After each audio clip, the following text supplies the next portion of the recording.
అందరికీ నమస్కారం. శ్రీమతే రామానుజాయ నమః. 6వ తారీఖు అక్టోబర్ నెల 2024 నుంచి 12వ తారీఖు అక్టోబర్ నెల 2024 వరకు మేషరాశి నుంచి మీనరాశి వరకు వారఫలం ఎలా ఉందో ఈరోజు చూద్దాం.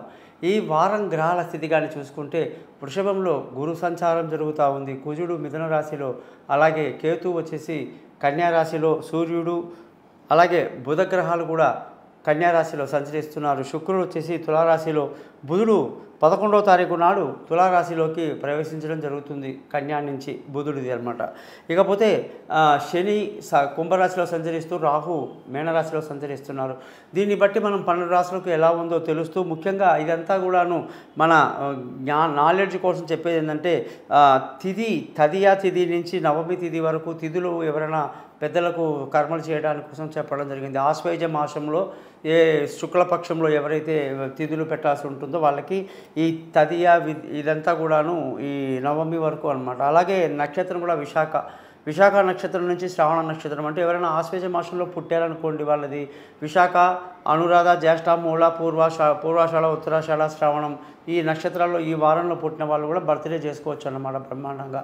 ముఖ్యంగా ఇవన్నీ కాకుండా మీ జాతకాలు తెలుసుకోవడానికి కోసం మీరు మీ date of birth, time of birth, place of బర్త్ని పైన పంపించిన నెంబర్లో పంపించండి. మీ జాతకాలు రెడీ చేసి మీతో 20 నిమిషాలు మాట్లాడి రికార్డ్ చేయిస్తాను. 50 పేజీల జాతకాన్ని మీకు మెయిల్ చేయడం జరుగుతుంది. అలాగే పరిహారాలు కూడా సింపుల్గా చెప్తాను. అందుకే నా ఛానల్ పేరు కూడా thesimple.astrologer.com అని చెప్పేసి పెట్టడం జరిగింది.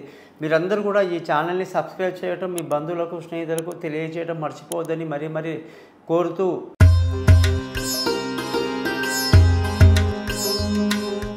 తులారాశి వాళ్ళందరికీ కూడా 6వ తారీఖు అక్టోబర్ నుంచి 12వ తారీఖు అక్టోబర్ వరకు ఎలా ఉందో తెలుసుకుందాం. తులారాశి అంటే మనకు గుర్తొచ్చేది శుక్రుడు అంటే అత్యంత గొప్ప నక్షత్రం. సుఖ సంతోషాలు, ఆనందాలు విపరీతంగా ఇచ్చేవాడు శుక్రుడు. మరి కోరికలను తీరడానికే కదా మనం ఇక్కడికి వస్తాం. మరి శుక్రుడి అనుగ్రహం బాగుందనుకోండి, ఇంకేముంది చెప్పండి. అందుకే తులారాశి వాళ్ళు గొప్ప అదృష్టవంతులు. అన్ని కోరికలు తీర్చుకుంటారు. వీళ్ళ కోరికలు ఏముంటాయండి? కంఫర్టబుల్ లైఫ్, ఏసీ రూములు, మృష్టాన్న భోజనం, అన్ని రకాల పార్టీలు, బ్యాంకాక్, థాయిలాండ్, అన్ని టూరిజం ప్లేస్ అని వీళ్ళకే వచ్చాయి. మరి వీళ్ళు ఎంజాయ్ చేయడానికి వచ్చారు కాబట్టి మహానుభావులు గొప్ప. మరి అటువంటిది ఈ వారంగానే శుక్రుడు ఎలా ఉన్నాడు? సొంత ఇంట్లో తన ఇంట్లో తానే ఉన్నాడు కాబట్టి చాలా మంచిది. స్వక్షేత్రంలో శుక్రుడు ఉండడం వల్ల సంతోషంగా, ఆనందంగా బాగా ఎంజాయ్ చేస్తారు. విందులు, వినోదాల్లో పాల్గొంటారు.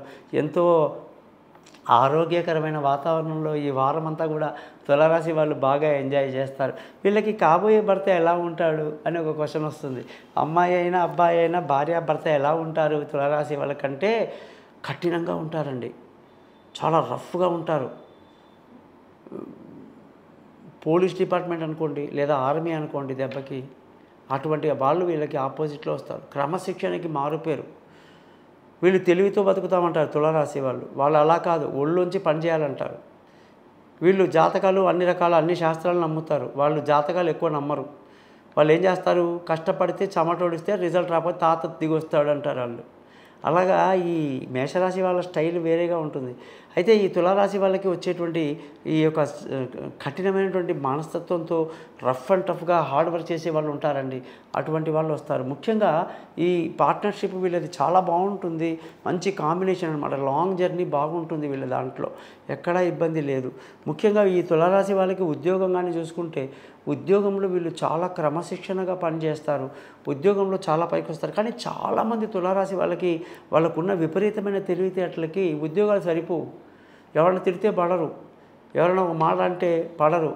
జీతం అయితే ఇవ్వాలి కానీ మాట పడరు. అలాగా తెలివి ఎక్కువ.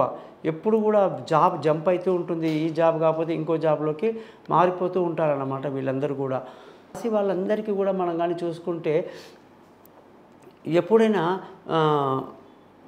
ఉద్యోగం కన్నా కూడా వీళ్ళకి వ్యాపారం ఇంకా బాగుంటుందేమో, వ్యాపారంలోనే ఇంకా కూడా 10 మెట్లు ఎక్కువ వెళ్ళిపోతారు వీళ్ళు. అలా కనిపిస్తూ ఉంటుందన్నమాట. ముఖ్యంగా వ్యాపారం కూడా వీళ్ళకి బాగా కలిసి వస్తుంది. ఈ వారంగానే చూసుకుంటే ఈ రాశి వాళ్ళు చాలా సంతోషంగా, ఆనందంగా గడుపుతారు. రావాల్సిన డబ్బు సకాలంలో చేతికి అందుతుంది. కుటుంబంలో సంతోషం, పిల్లల ఆరోగ్యం, వాళ్ళ చదువులు అన్నీ బాగుంటాయి. అన్నీ అద్భుతంగా ఉంది. బంధువుల, స్నేహితుల సహాయ సహకారాలు పెద్దగా లభించదు. విలువైన వస్తువులు, వాహనాలు, ఇల్లు కొనడానికి ఎంతో అనుకూలమైన వాతావరణం ఈ వారం బ్రహ్మాండంగా కనిపిస్తూ ఉందన్నమాట. తల్లి యొక్క ఆశీస్సులతో పట్టుదలతో అన్ని పనులు పూర్తి చేసుకొని ముందుకు వెళ్తారు. పిల్లలు వాళ్ళ విదేశీయానాలు దూర చదువుల కోసం చేసే ప్రయత్నాలు కలిసి వస్తాయి. దూర ప్రయాణాలు బాగా ఆనందదాయకంగా ఉంటుంది, సుఖవంతంగా ఉంటుంది, తెలివైన నిర్ణయాలు తీసుకుని ముందుకు వెళ్తూ ఉంటారని కూడా మనం ఈ రాశి వాళ్ళకి చాలా క్లియర్గా చెప్పొచ్చు. ఈ రాశి వాళ్ళందరికీ కూడా ఆరోగ్యం పట్ల శ్రద్ధ వహించాల్సి ఉంటుంది. శత్రువుల మీద ఒక కన్నేసి ఉంచాల్సి ఉంటుంది. అప్పుల వాళ్ళ మీద కొంచెం ప్రెషర్ ఎక్కువ ఉండే అవకాశాలు లేకపోలేదు. ఆ భార్య భర్తల మధ్య చక్కటి సయోధ్య కలిగి సంతోషంగా ఆనందంగా ఈ వారమంతా ఎంతో అన్యోన్యంగా గడుపుతారని చెప్పాలి. పెళ్ళి కాని వాళ్ళకి పెళ్ళి కుదురుతుంది. దూరంగా ఉన్న వాళ్ళు కలుసుకుంటారు. పార్ట్నర్షిప్లో వ్యాపారాలు కలిసి వస్తాయి అన్నమాట. సో ఇవన్నీ కూడా ఈ రాశి వాళ్ళందరికీ బాగా కలిసి వస్తుందని చెప్పాలి. ముఖ్యంగా ఈ రాశి వాళ్ళకి బ్రహ్మాండమైనటువంటి అదృష్టం అనేది కానీ చూసుకుంటే చాలా మంచి అదృష్టం అనేది 10వ తారీఖు తర్వాతే కనిపిస్తుంది. అంతవరకు అదృష్టం బాగా తక్కువ. అలాగే తండ్రి పెద్దల సహాయ సహకారాలు వీళ్ళకి పెద్దగా లభించదన్నమాట. ముఖ్యంగా ఉద్యోగంలో మంచి రాణింపు, గుర్తింపు, ఉన్నత స్థితిలోకి వెళ్ళటం, జాబ్లో మంచి హై పొజిషన్లోకి రావటం అన్నీ కూడా ఈ రాశి వాళ్ళకి ఈ వారం బాగా కనిపిస్తుంది. ప్రమోషన్లు, ఇంక్రిమెంట్లు, పై అధికారుల ప్రశంసలు, కొత్త ఉద్యోగంలో అవకాశాలు బ్రహ్మాండంగా కనిపిస్తున్నాయి. వ్యాపారం చేసే వాళ్ళందరికీ తులారాశిలో కష్టం బాగా ఉందండి. నష్టాలకు ఎక్కువగా గురైపోతారండి ఈ వారం. పొరపాటున కూడా మీరు అదృష్టం మీద ఏమాత్రం నమ్మకం పెట్టకండి. తప్పకుండా ఈ వ్యాపారంలో ఈ వారం కొంచెం ఇబ్బంది పడే అవకాశాలు బాగా కనిపిస్తున్నాయి. తులారాశి వాళ్ళందరికీ శుక్రుడు ఆధిపత్యం కాబట్టి ఓపెల్ అనే రాయిని చూపుడు వెలుగు ధరించాలని జనరల్గా చెప్తుంటాం. కానీ జాతకం మొత్తం చూడాలండి. లగ్నము, నక్షత్రము, రాశి, దశ ఇవన్నీ చూసి ఆ తర్వాతనే ఆ రత్నాన్ని మనం డిసైడ్ చేయాలి. ఏదో రాశి నాది చెప్పండి, నక్షత్రం నాది చెప్పండి అని చాలామంది అడుగుతారు. అలా వేసేయటం వల్ల ఏమీ లేదండి. కాస్త ఇంకా డెప్త్గా వెళ్తే జాతకం 50 పేజీలు రెడీ చేస్తాను, 20 నిమిషాలు మీతో మాట్లాడతా, పరిహారాలన్నీ క్లియర్గా చెప్తా. ఎన్నో సమస్యలు ఉంటాయండి. ఒక్క సమస్య అయితే కాదు కదా. ఏ ఉద్యోగం కావచ్చు, వ్యాపారం కావచ్చు, భార్య కావచ్చు, పిల్లలు కావచ్చు, లక్ష్యం ఏదున్నా నాకు ముందు చెబితే దానికి తగిన పరిహారం మనం వేరేగా చేయడం బాగుంటుంది. అందుకే ఈ రాశి వాళ్ళందరూ కూడా చాలా జాగ్రత్తగా అన్ని విషయాల్లో ఆచితూచి ముందుకెళ్ళాలి. మీరు మీ యొక్క డేట్ ఆఫ్ బర్త్ నాకు పంపించండి. మీకు క్లియర్గా మీతో నేను మాట్లాడతాను. మీరు ఈ ఛానల్ని సబ్స్క్రైబ్ చేయడం అసలు మర్చిపోవద్దు. బంధువులకు, స్నేహితులకు తెలియజేయడం మర్చిపోవద్దు. ఓపెల్ రాయి ధరించడము, శుక్ర మంత్రాన్ని 20 సార్లు చదవడము, మహాలక్ష్మి మంత్రాలు ఎంత ఎక్కువైతే అంత చదువుకోవడం వల్ల ఈ రాశి వాళ్ళకి అన్ని శుభాలు జరుగుతాయి.